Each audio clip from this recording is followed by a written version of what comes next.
Ok, nous continuons la lecture de la Bible dans le psaume, dans le livre des psaumes. Aujourd'hui, chapitre 9, 10 et 11. Psaume chapitre 9. Au chef des chantres sur Meurs pour le Fils, psaume de David. Je louerai l'Éternel de tout mon cœur, je raconterai toutes tes merveilles. Je ferai de toi le sujet de ma joie et de mon allégresse. Je chanterai ton nom, Dieu très haut. Mes ennemis reculent, ils chancellent, ils périssent devant ta face. Car tu soutiens mon droit et ma cause, tu sièges sur ton trône en juste juge. Tu châties les nations, tu détruis le méchant, tu effaces leur nom pour toujours et à perpétuité. Plus d'ennemis, des ruines éternelles, des villes que tu as renversées, leur souvenir est anéanti. L'Éternel règne à jamais, il a dressé son trône pour le jugement. Il juge le monde avec justice, il juge les peuples avec droiture. L'Éternel est mon refuge. Non, l'Éternel est un refuge pour l'opprimé, un refuge au temps de la détresse. Ceux qui connaissent ton nom se confient en toi, car tu n'abandonnes pas ceux qui te cherchent, ô Éternel. Chantez à l'Éternel qui réside en Sion, publiez parmi les peuples ses hauts faits, car il venge le sang et se souvient des malheureux. Il n'oublie pas leurs cris. Aie pitié de moi, Éternel. Vois la misère où me réduisent mes ennemis. Enlève-moi des portes de la mort, afin que je publie toutes tes louanges dans les portes de la fille de Sion, et que je me réjouisse de ton salut. Les nations tombent dans la fosse qu'elles ont faite, leur pied se prend au filet qu'elles ont caché. L'Éternel se montre, il fait justice, il enlace le méchant dans l'œuvre de ses mains, jeu d'instruments. Les méchants se tournent vers le séjour des morts, toutes les nations qui oublient Dieu, car le malheureux n'est point oublié à jamais. L'espérance des misérables ne périt pas à toujours. Lève-toi, ô Éternel, que l'homme ne triomphe pas, que les nations soient jugées devant ta face, frappe-les d'épouvante, ô Éternel, que les peuples sachent qu'ils sont des hommes. Chapitre 10. Pourquoi, ô Éternel, te tiens-tu éloigné? Pourquoi te caches-tu au temps de la détresse? Le méchant dans son orgueil poursuit les malheureux. Ils sont victimes des trames qu'il a conçues, car le méchant se glorifie de sa convoitise, et le ravisseur outrage, méprise l'Éternel. Le méchant dit avec arrogance, il ne punit pas. Il n'y a point de Dieu. Voilà toutes ses pensées. Ses voies réussissent en tout temps. Tes jugements sont trop élevés pour l'atteindre. Il souffle contre tous ses adversaires. Il dit en son cœur, je ne chancelle pas. Je suis pour toujours à l'abri du malheur. Sa bouche est pleine de malédictions, de tromperies et de fraudes. Il y a sous sa langue de la malice et de l'iniquité. Il se tient en embuscade près des villages, il assassine l'innocent dans des lieux écartés. Ses yeux épient le malheureux, il est aux aguets dans sa retraite, comme le lion dans sa tanière. Il est aux aguets pour surprendre le malheureux, il le surprend et l'attire dans son filet. Il se courbe, il se baisse, et les misérables tombent dans ses griffes. Il dit en son cœur, Dieu oublie. Il cache sa face, il ne regarde jamais. Lève-toi, Éternel, ô Dieu, lève ta main, n'oublie pas les malheureux. Pourquoi le méchant méprise-t-il Dieu? Pourquoi dit-il en son cœur, tu ne punis pas? Tu regardes cependant car tu vois la peine et la souffrance. Pour prendre en main leur cause, je reprends, tu regardes cependant car tu vois la peine et la souffrance pour prendre en main leur cause. C'est à toi que s'abandonne le malheureux. C'est toi qui viens en aide à l'orphelin, brise le bras du méchant, punis ses iniquités et qu'il disparaisse à tes yeux. L'Éternel est roi à toujours et à perpétuité. Les nations sont exterminées de son pays. Tu entends les vœux de ceux qui souffrent, ô Éternel.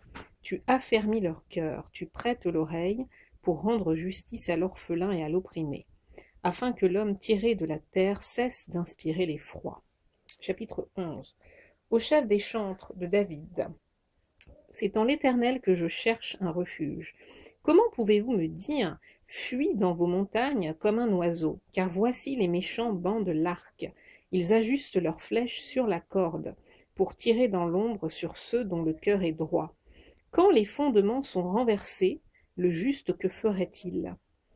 L'Éternel est dans son saint temple, l'Éternel a son trône dans les cieux. Ses yeux regardent, ses paupières sondent les fils de l'homme. L'Éternel sonde le juste, il hait le méchant et celui qui se plaît à la violence. Il fait pleuvoir sur les méchants des charbons, du feu et du soufre. Un vent brûlant, c'est le calice qu'ils ont en partage. Car l'Éternel est juste, il aime la justice. Les hommes droits contemplent sa face. On va avancer un petit peu. Chapitre 12. Au chef des chantres, sur la harpe à 8 cordes, psaume de David. Sauve, Éternel, car les hommes pieux s'en vont, les fidèles disparaissent parmi les fils de l'homme. Petite pause pour changer. Alors.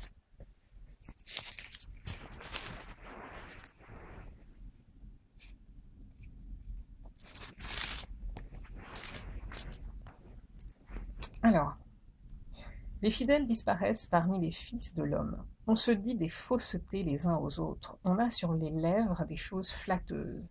On parle avec un cœur double. Que l'Éternel extermine toutes les lèvres flatteuses, la langue qui discourt avec arrogance, ceux qui disent nous sommes puissants par notre langue, nous avons nos lèvres avec nous. Qui serait notre maître? Parce que les malheureux sont opprimés et que les pauvres gémissent. Maintenant, dit l'Éternel, je me lève. J'apporte le salut à ceux contre qui l'on souffle. Les paroles de l'Éternel sont des paroles pures. Un argent éprouvé sur terre au creuset et 7 fois épuré. Toi, Éternel, tu les garderas. Tu les préserveras de cette race à jamais. Les méchants se promènent de toutes parts quand la bassesse règne parmi les fils de l'homme. Chapitre 13. Au chef des chantres, psaume de David. Jusques à quand, Éternel, m'oublieras-tu sans cesse? Jusques à quand me cacheras-tu ta face? Jusques à quand aurai-je des soucis dans mon âme, et chaque jour des chagrins dans mon cœur? Jusques à quand mon ennemi s'élèvera-t-il contre moi? Regarde, réponds-moi, Éternel, mon Dieu. Donne à mes yeux la clarté, afin que je ne m'endorme pas du sommeil de la mort, afin que mon ennemi ne dise pas je l'ai vaincu, et que mes adversaires ne se réjouissent pas si je chancelle. Moi j'ai confiance en ta bonté, j'ai de l'allégresse dans le cœur à cause de ton salut. Je chante à l'Éternel, car il m'a fait du bien. Chapitre 14. Au chef des chantres de David. L'insensé dit en son cœur, il n'y a point de Dieu. Ils se sont corrompus, ils ont commis des actions abominables. Il n'en est aucun qui fasse le bien. L'Éternel du haut des cieux regarde les fils de l'homme, pour voir s'il y a quelqu'un qui soit intelligent, qui cherche Dieu. Tous sont égarés, tous sont pervertis. Il n'en est aucun qui fasse le bien, pas même un seul. Tous ceux qui commettent l'iniquité ont-ils perdu le sens? Ils dévorent mon peuple, ils le prennent pour nourriture. Ils dévorent mon peuple, je répète, ils le prennent pour nourriture. Ils n'invoquent point l'Éternel, c'est alors qu'ils trembleront d'épouvante, quand Dieu paraîtra au milieu de la race juste. Jetez l'opprobre sur l'espérance du malheureux, l'Éternel est son refuge. Oh, qui fera partir de Sion la délivrance d'Israël, quand l'Éternel ramènera les captifs de son peuple? Jacob sera dans l'allégresse, Israël se réjouira. Donc là voilà, je viens de lire 3 chapitres supplémentaires par rapport à ce que je dois lire aujourd'hui, ce qui veut dire qu'il y a 2 jours, dimanche inclus, donc demain inclus, on va dire lundi, pour lesquels je n'ai pas besoin de lire parce que j'aurai lu les 3 chapitres que chaque jour doit contenir. Maintenant, si je veux lire au-delà, c'est moi que ça regarde parce que le livre des psaumes est quand même énorme, il y a 150 chapitres, mais ce que je vois, c'est que les chapitres sont assez courts. Donc là, je vais même avancer et lire le 15, le 16 et le 17. Psaume donc, chapitre 15, psaume de David. Ô Éternel, qui séjournera dans ta tente, qui demeurera sur ta montagne sainte? Celui qui marche dans l'intégrité, qui pratique la justice, et qui dit la vérité selon son cœur. Il ne calomnie point avec sa langue, il ne fait point de mal à son semblable, et il ne jette point l'opprobre sur son prochain. Il regarde avec dédain celui qui est méprisable, mais il honore ceux qui craignent l'Éternel. Il ne se rétracte point s'il fait un serment à son préjudice. Il n'exige point d'intérêt de son argent, et il n'accepte point de don contre l'innocent. Celui qui se conduit ainsi ne chancelle jamais. Chapitre 16. Hymne de David. Garde-moi, ô Dieu, car je cherche en toi mon refuge. Je dis à l'Éternel, tu es mon Seigneur, tu es mon souverain bien. Les saints qui sont dans le pays, les hommes pieux sont l'objet de toute mon affection. On multiplie les idoles, on court après les dieux étrangers. Je ne réponds pas leurs libations de sang, je ne mets pas leur nom sur mes lèvres. L'Éternel est mon partage et mon calice.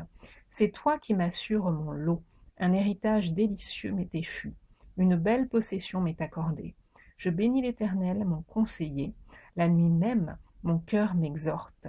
J'ai constamment l'Éternel sous mes yeux. Quand il est à ma droite, je ne chancelle pas. Aussi mon cœur est dans la joie, mon esprit dans l'allégresse, et mon corps repose en sécurité. Car tu n'abandonneras point mon âme dans le sépulcre, et tu ne me permettras point que ton bien-aimé voie la corruption. Tu me feras connaître le sentier de la vie.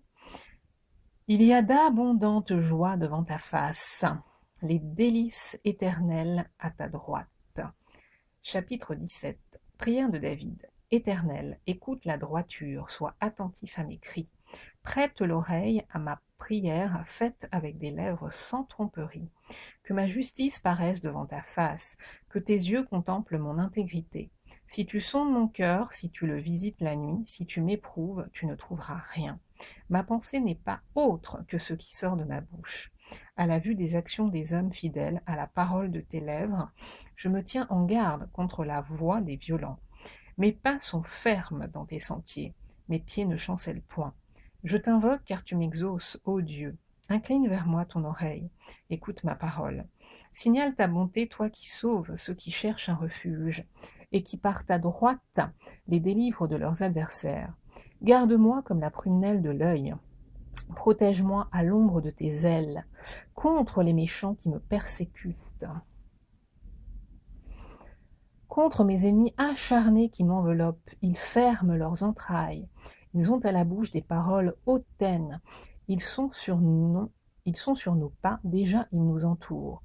Ils nous épient pour nous terrasser. On dirait un lion avide de déchirer, un lionceau aux aguets dans son repère. Lève-toi, Éternel, marche à sa rencontre, renverse-le. Délivre-moi du méchant par ton glaive. Délivre-moi des hommes par ta main. Éternel, des hommes de ce monde. Leur part est dans la vie, et tu remplis leur ventre de tes biens. Leurs enfants sont rassasiés, et ils laissent leur superflu à leurs petits-enfants. Pour moi, dans mon innocence, je verrai ta face. Dès le réveil, je me rassasierai de ton image. Ok, donc là, à la limite, je crois que je viens de lire ce que je suis censée lire mardi. Non, je vais m'arrêter là, parce qu'il y a des choses à faire. Voilà.